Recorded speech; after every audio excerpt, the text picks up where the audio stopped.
الحمد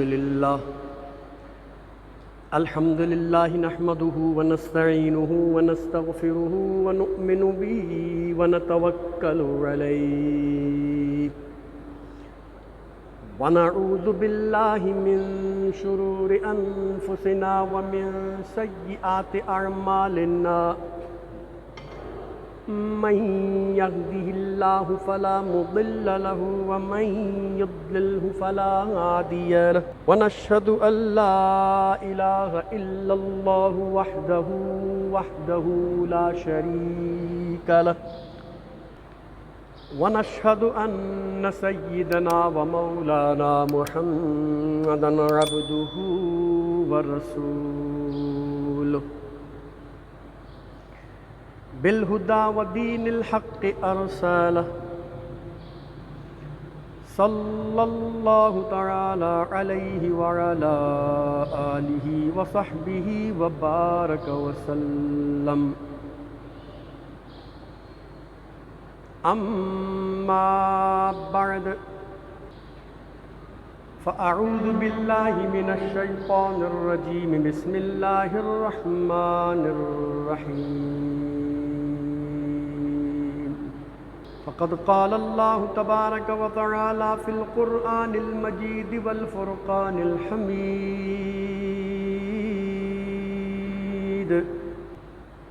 إن إبراهيم لحليم أواه منيب آمنت بالله صدق الله مولانا العظيم وصدق رسوله النبي الكريم ونحن على ذلك لمن الشاهدين والشاكرين والحمد لله رب العالمين. حمد و صلات کے بعد قرآن مجید فرقان حمید کی ایک آیہ مبارکہ آپ کے سامنے تلاوت کرنے کا شرف حاصل کیا ہے. اللہ تبارک و تعالی سے دعا ہے کہ وہ مجھے اس آیہ مبارکہ کے حوالے سے حق کہنے، آپ کو سن کر سمجھنے، یاد رکھنے اور اس میں سے حاصل ہونے والی گفتگو کے ذریعے اپنے عقائد، اپنے اعمال، اپنے معمولات کی اصلاح کی توفیق رفیق مرحمت فرمائے. وما توفیقی الا باللہ العلی العظیم. گزشتہ جمعے ہم نے حضرت ابراہیم علیہ السلام کے واقعات اور آپ کا لوگوں پر احسان اور لوگوں کا آپ کے طریقہ کار پہ عمل کرنے اور ان کی قربت حاصل کرنے کے حوالے سے، ان کی اطاعت کے حوالے سے، ان کی پیروی کے حوالے سے گفتگو ہم نے سماعت کی تھی. حضرت ابراہیم علیہ نبینا علیہ الصلوۃ والسلام کے حوالے سے ہم نے گزشتہ نشست میں یہ بات سماعت کی تھی کہ آپ نے اپنے چچا آزر کو دعوت تبلیغ دی اور انہیں اسلام قبول کرنے کے حوالے سے، بتوں کی عبادت چھوڑنے کے حوالے سے کئی مرتبہ متنبہ کیا، لیکن وہ اس طرف جو ہے وہ آنے کے لیے تیار ہی نہیں ہوا. یہاں تک کہ الٹا آپ کو دھمکانے لگا کہ اگر آپ نے میرے عمل کو یا میرے اس معاملے میں رکاوٹ ڈالی تو میں الٹا آپ کو تکلیف پہنچاؤں گا. تو آپ نے پھر ان سے یہ کہا کہ میں آپ کے لیے اللہ کی بارگاہ میں سفارش کروں گا، مغفرت کی دعا کروں گا، لیکن اس کے باوجود وہ باز نہیں آیا. اب جب وہ باز نہیں آیا تو اور جب انہیں پکا یقین ہو گیا کہ یہ اب نہیں مانے گا تو آپ نے اس کو اس کے حال پہ چھوڑ دیا. اب میں نے جو ہے وہ گزشتہ جمعے یہ بات آپ کے سامنے عرض کی تھی، وغیرہ پڑھتے ہیں نا تو یہ جو پروفیسر قسم کے لوگ ہوتے ہیں یا جو یہ اس طرح کے تھوڑے پڑھے لکھے لوگ ہوتے ہیں، چھوٹی ہم کتابوں میں پڑھتے ہیں، تو اس میں چونکہ یا ابتی اے میرے باپ کا لفظ قرآن میں موجود ہے، تو وہ یہ سمجھتے ہیں کہ ابراہیم علیہ السلام کا جو باپ تھا، یعنی سگا باپ تھا، وہ کافر اور مشرک تھے۔ حالانکہ یہ بات بالکل غلط ہے، کیونکہ اس میں مختلف اقوال ہیں، اور جو سب سے مضبوط قول ہے وہ یہی ہے کہ آزر آپ کا والد نہیں تھا بلکہ آپ کا چاچا تھا۔ اب اس کو اس طریقے سے بھی سمجھیے کہ قرآن کریم، اسلامی تعلیمات ہمیں غیر مسلم، مشرک یعنی بت پرست ہوتا ہے جو، اور جو اللہ کو نہیں مانتا، کافر جس کو آپ کہہ لیں، اس کے لیے دعائے مغفرت کو منع کرتا ہے۔ ہم کسی کافر کے لیے دعائے مغفرت نہیں کر سکتے، کبھی نہیں کر سکتے۔ دعائے ہدایت ضرور کر سکتے ہیں کہ یا اللہ اس کو ہدایت دے دے، وہ مسلمان ہو جائے، وہ اپنی زندگی کو ٹھیک کر لے، جب تک وہ زندہ ہے اس کے لیے ہدایت کی دعا کر سکتے ہیں، لیکن مغفرت کی دعا نہیں کر سکتے۔ اور اگر وہ مر جائے تو مرنے کے بعد تو ہرگز کسی بھی صورت میں مغفرت کی دعا نہیں کر سکتے۔ اگر مغفرت کی دعا کوئی جان بوجھ کر کرے گا تو اس کے اپنے ایمان کا مسئلہ پیدا ہوتا ہے، وہ خود اپنے ایمان سے فارغ ہو سکتا ہے۔ کیوں؟ اللہ تبارک و تعالیٰ نے کافر پر جنت کو حرام قرار دیا ہے، کافر جنت میں نہیں جا سکتا۔ اور جو بندہ کفر کی حالت میں مرا، اس نے اپنی زندگی میں جتنے بھی اچھے کام کیے ہوں، اللہ تعالیٰ کسی کام کے بدلے میں بھی اسے جنت عطا نہیں فرمائے۔ کفر پر مرا ہے تو اس کی مغفرت نہیں فرمائے۔ تو اہل ایمان کو، مسلمانوں کو بھی کافر کے لیے دعائے مغفرت اگر وہ مر چکا ہے کرنے کی ہرگز اجازت نہیں ہے۔ اگر کسی نے کافر کے لیے، مشرک کے لیے اس کے مرنے کے بعد مغفرت کی دعا کی تو اس کے اپنے ایمان کا مسئلہ پیدا ہو سکتا ہے۔ ٹھیک ہے، یہ شریعت کا حکم ہے، شریعت کا مسئلہ ہے۔ اسی لیے اللہ کے پیارے نبی صلی اللہ علیہ وسلم نے اپنی زندگی میں کسی کافر کے لیے اس کے مرنے کے بعد مغفرت کی دعا نہیں کی، یہاں تک کہ اللہ تبارک و تعالی نے تو منافق جو ہوتا ہے، منافق اعتقادی، جس کے عقیدے خراب ہو، جو نبی صلی اللہ علیہ وسلم کے بارے میں الٹی سیدھی نظریات رکھتا ہو، نبی صلی اللہ علیہ وسلم بڑے مہربان ہوئے ہیں امت پر، تو وہ منافقین جن کو آپ جانتے تھے ان کی منافقت کو، لیکن اس کے باوجود اگر وہ نبی صلی اللہ علیہ وسلم کے پاس آ جاتے تھے کسی کام کے لیے، کسی ضرورت کے لیے، تو آپ ان کی ضرورت پوری کر دیا کرتے تھے، حالانکہ جانتے تھے یہ منافق ہے، میرے دین کو نقصان پہنچا رہا ہے، لیکن آپ چونکہ رحیم ہیں، مہربان ہیں، تو اس لیے آپ جو ہے وہ درگزر فرماتے تھے۔ یہاں تک کہ مدینے کے اندر رہنے والوں میں جو منافقین کا ایک ٹولہ تھا، اس کا ایک سردار تھا جس کا نام تھا عبداللہ ابن ابی، یہ سخت بیمار ہو گیا، اس کا بیٹا تھا، اس کا نام بھی عبداللہ ہی تھا۔ اس نے نبی صلی اللہ علیہ وسلم کی بارگاہ میں آ کر عرض کی کہ یا رسول اللہ صلی اللہ علیہ وسلم، میں جانتا ہوں کہ میرا باپ آپ کے بارے میں کیا کیا نظریات رکھتا ہے، یہ پکا مومن اور عاشق رسول تھا، اس کا بیٹا عبداللہ ابن ابی کا۔ اس نے آ کر عرض کی کہ اے اللہ کے رسول، میں یہ چاہتا ہوں، میرا والد بہت سخت بیمار ہے اور وہ کسی بھی وقت مر سکتا ہے، فوت ہو سکتا ہے، تو میں صرف آپ سے یہ درخواست کرتا ہوں کہ آپ اپنا ایک کرتا مجھے دے دیجئے تاکہ میں کفن کے طور پر اس کو استعمال کروں، اپنا پہنا ہوا کپڑا دے دیجئے تاکہ میں کفن کے طور پر استعمال کروں، ایک بات، اور آپ اس کی جنازہ بھی پڑھیے، آپ اس کا جنازہ بھی پڑھیے، دعائے مغفرت بھی کیجیے۔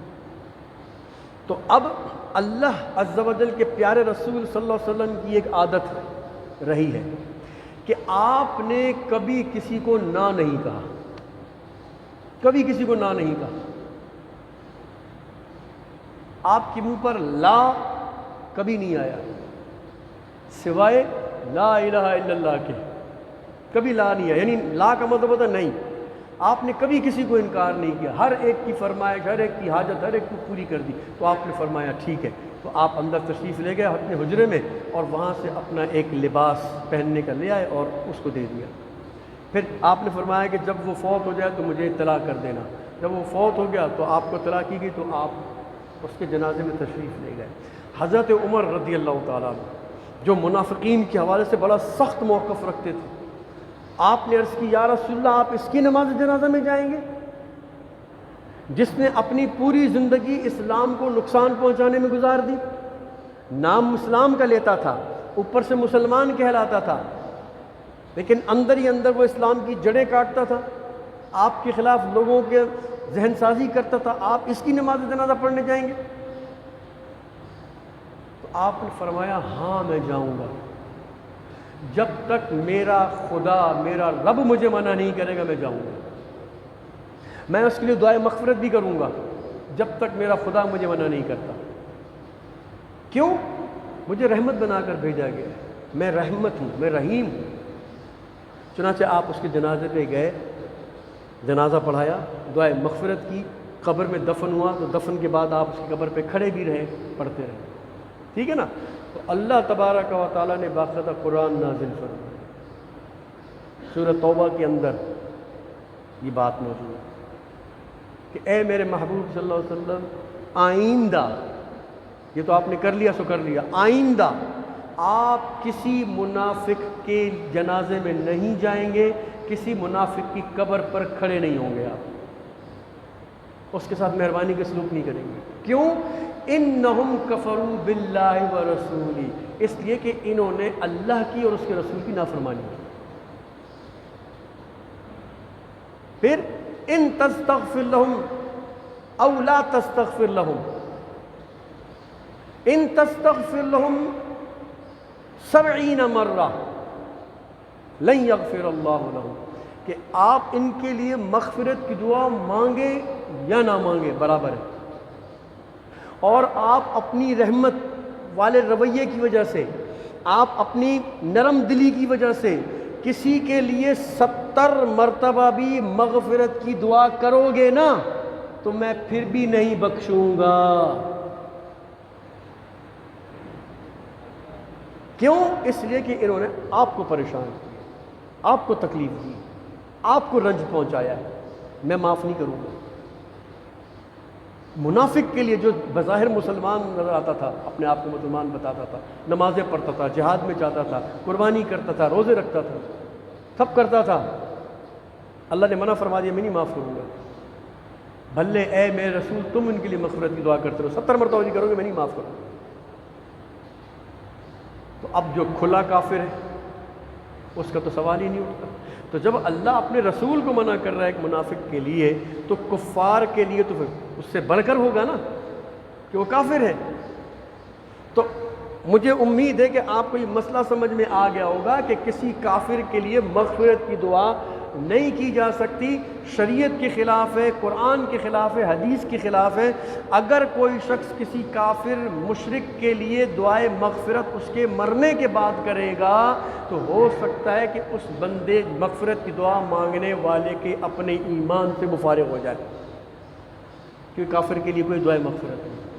اگر یہ بات سمجھ میں آ گئی ہے تو اب ہم آتے ہیں اپنے اس مسئلے کی طرف جو میں آپ کو سمجھانا چاہ رہا ہوں کہ لوگ باغ، پروفیسر حضرات، پڑھے لکھے لوگ اور جناب اپنے آپ کو ڈیر ہوشیار سمجھنے والے لوگ جو حضرت ابراہیم علیہ نبینا علیہ صلاۃ والسلام کے والد کو مشرک قرار دیتے ہیں، بت پرست قرار دیتے ہیں، اور اپنی بت پرستی پر جمع ہوا ڈٹا ہوا قرار دیتے ہیں، اور اسی شرک کی حالت میں مرنا قرار دیتے ہیں، موت قرار دیتے ہیں، تو لازمی بات ہے اس کے لیے تو مغفرت کی دعا تو ہو ہی نہیں سکتی، ہو ہی نہیں سکتی، ٹھیک ہے۔ لیکن میں پھر کہوں گا لیکن میری اس بات کو غور سے سماعت کیجیے اور سمجھیے گا، آپ ہر نماز میں ابراہیم علیہ السلام کے والد کے لیے مغفرت کی دعا کرتے ہیں، ہر نماز میں، ہر نماز میں ابراہیم علیہ السلام کے والد کے لیے مغفرت کی دعا کرتے ہیں۔ تو اگر وہ کافر مرا تھا تو پھر آپ کیوں دعا کر رہے ہیں؟ اللہ کا نبی کیوں دعا کر رہا ہے؟ خود ابراہیم علیہ السلام کیوں خود دعا کر رہے ہیں؟ اب آپ کے ذہن میں سوال آئے گا، ہم کہاں دعا کرتے ہیں؟ آؤ میں آپ کو بتاتا ہوں آپ کیسے دعا کرتے ہیں۔ آپ ہر نماز میں کہتے ہو التحیات للہ پڑھتے ہو، اللہم صلی علی محمد پڑھتے ہو، اور اس کے بعد کیا کہتے ہو؟ رب اجعلنی مقیم الصلاۃ ومن ذریتی ربنا وتقبل دعاء ربنا اغفر لی ولوالدی وللمؤمنین یوم یقوم الحساب۔ یہ ابراہیم علیہ السلام کی دعا ہے۔ رب اجعلنی، اے اللہ بنا دے میری اولاد کو نمازی، ومن ذریتی، اور میری اولاد کو مجھے نمازی بنا، میری اولاد کو نمازی بنا۔ ربنا وتقبل دعا، بے شک اے میرے رب تو دعائیں قبول کرنے والا ہے۔ ربنا اغفر لی، اے ہمارے رب میری مغفرت کر، ولوالدی، میرے ماں باپ کی مغفرت کر، وللمؤمنین یوم یقوم الحساب، اور تمام مومنین کی مغفرت فرما قیامت کے دن۔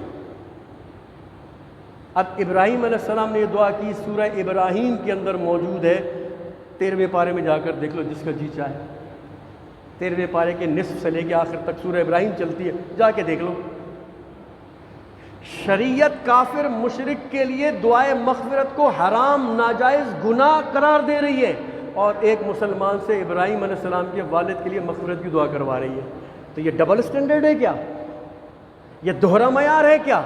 نہیں۔ دیکھو اللہ تبارک و تعالیٰ قرآن کریم میں ابراہیم علیہ السلام سے یا ابتی یا ابتی یا ابتی کہلوا رہا ہے کہ اے میرے باپ تو بتوں کی پرستش مت کر، اے میرے باپ تو ایسوں کی کیوں پرستش کرتا ہے جو سن نہیں سکتے، نہ بول نہیں سکتے، اپنے اوپر سے تکلیف دور نہیں کر سکتے، اے میرے باپ تو کیوں شیطان کی پیروی کرتا ہے۔ وہاں ابتی ابتی کا لفظ ہے، لیکن جب دعا کی باری آئی تو ابتی کا لفظ استعمال نہیں کیا، فرمایا ربنا اغفر لی ولوالدی، جس نے مجھے پیدا کیا ہے اس باپ کی مغفرت فرما۔ سمجھے؟ تو جس انسان سے انسان پیدا ہوتا ہے وہ باپ بھی کہلاتا ہے، ابی بھی کہلاتا ہے، ابو بھی کہلاتا ہے، لیکن والد بھی کہلاتا ہے، والد کا لفظ بھی اس کے لیے ہے۔ تو ابراہیم علیہ السلام اپنے والد تارخ کے لیے دعا کروا رہے ہیں، چچا آزر کے لیے نہیں کروا رہے جو کہ مشرک تھا۔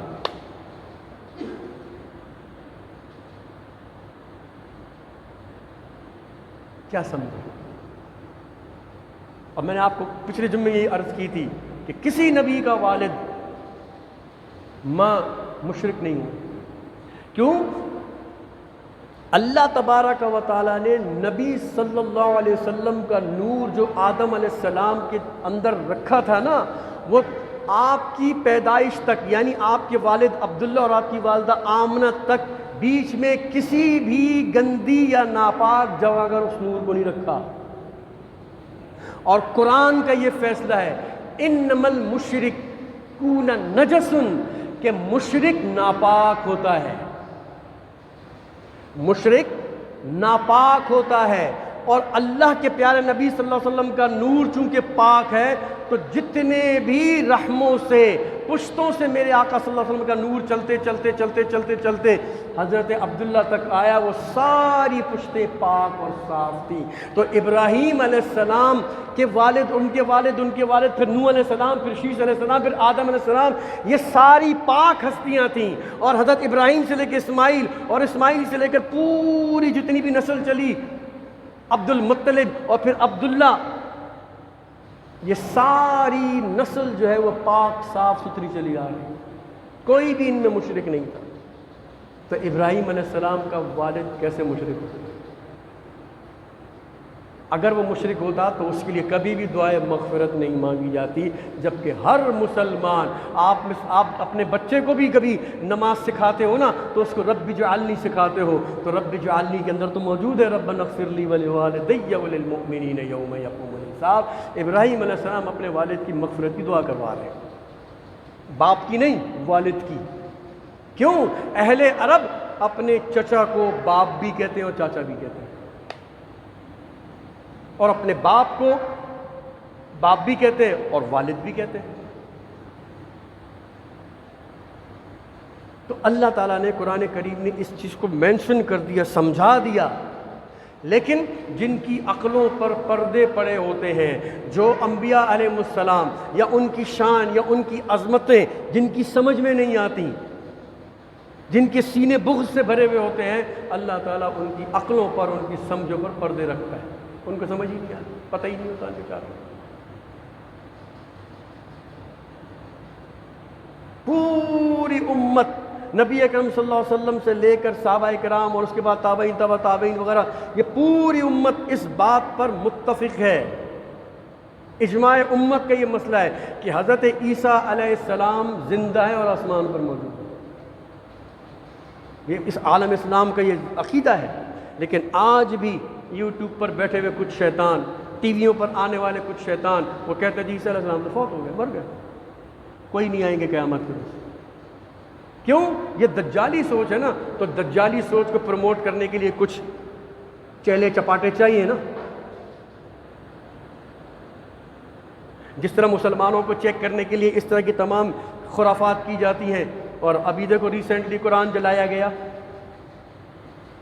تو وہ قرآن جلا رہے ہیں یا جناب مسجدیں گرا رہے ہیں یا ہمارے نبی صلی اللہ علیہ وسلم کے اوپر جو ہے نا وہ کوئی خدا نخواستہ الٹی سیدھی باتیں کرتے ہیں، تو ان کو اس طرح کرنے سے کوئی فرق نہیں پڑتا، بلکہ وہ صرف یوں سمجھ لو کہ وہ آپ کی امت مسلمہ کی نبض چیک کرتے ہیں کہ ابھی اس کے اندر کتنی جان باقی ہے، ابھی مسلمانوں کے اندر کتنا ایمان باقی ہے، کتنا دین باقی ہے، وہ صرف یہ چیک کرتے ہیں اور کچھ نہیں کرتے کہ کتنا یہ صبر کر سکتے ہیں، کتنا ان کے اندر ریزسٹنس ہے، کتنی ان کے اندر جو ہے نا وہ برداشت کرنے کی قوت ہے، کتنا یہ ہمارے سامنے اٹھنے کی طاقت ہے ان کے اندر۔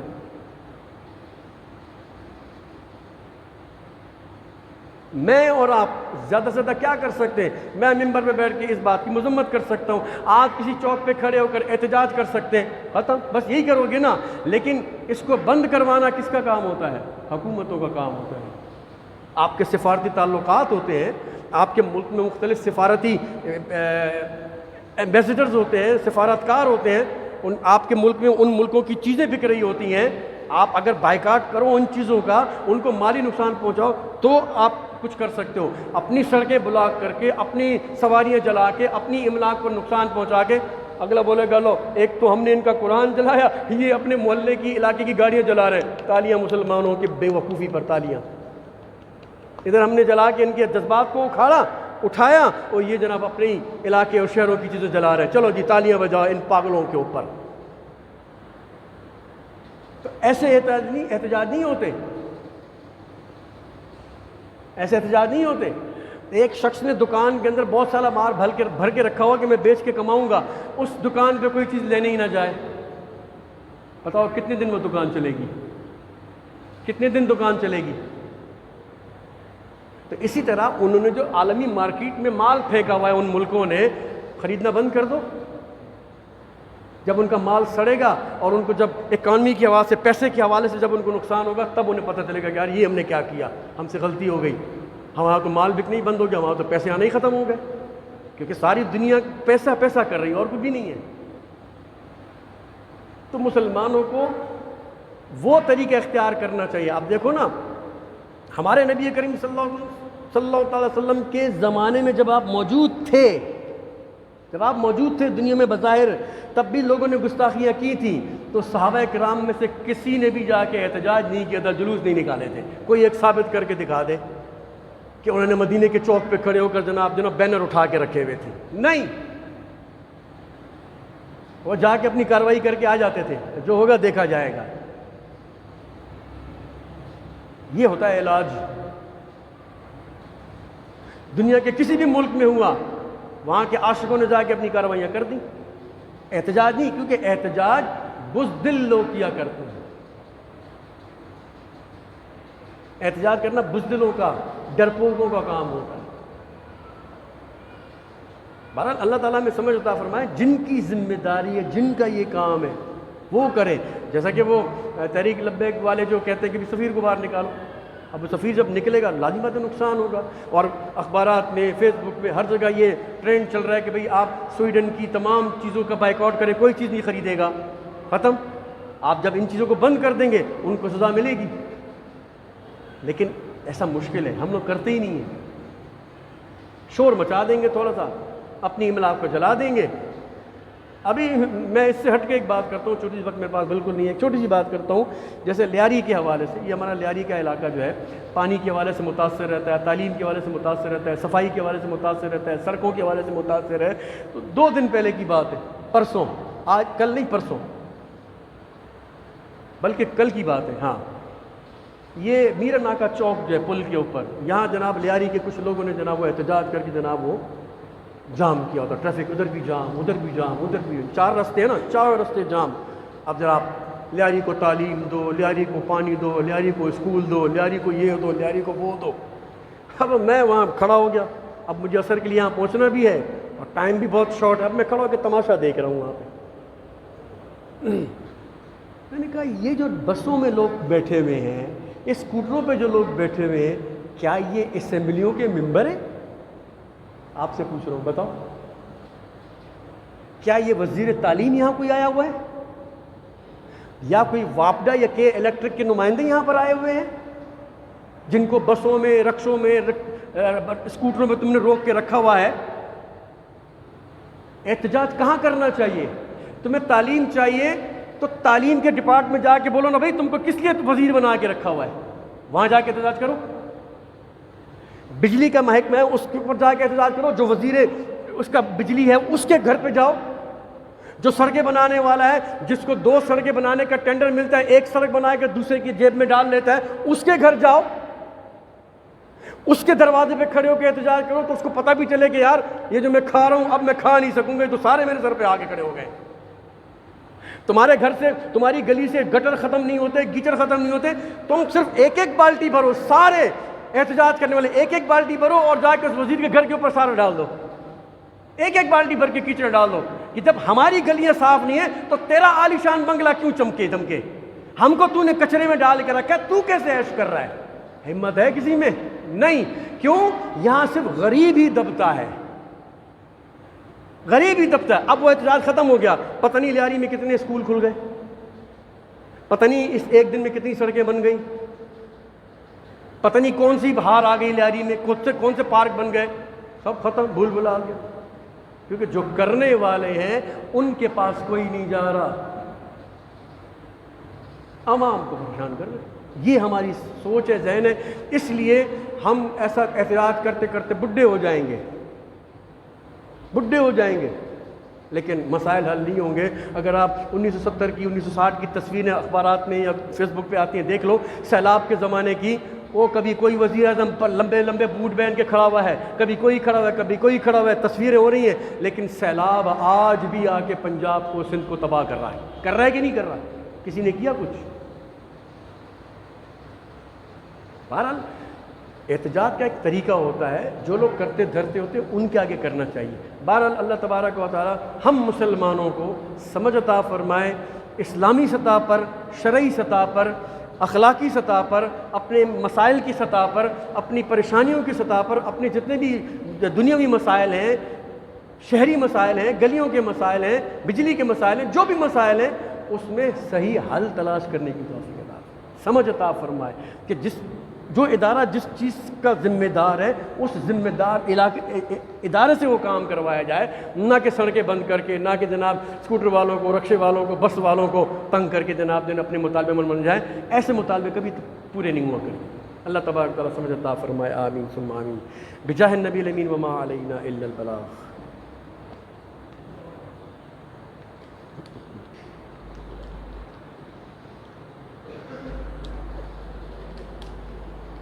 یہ رکھو.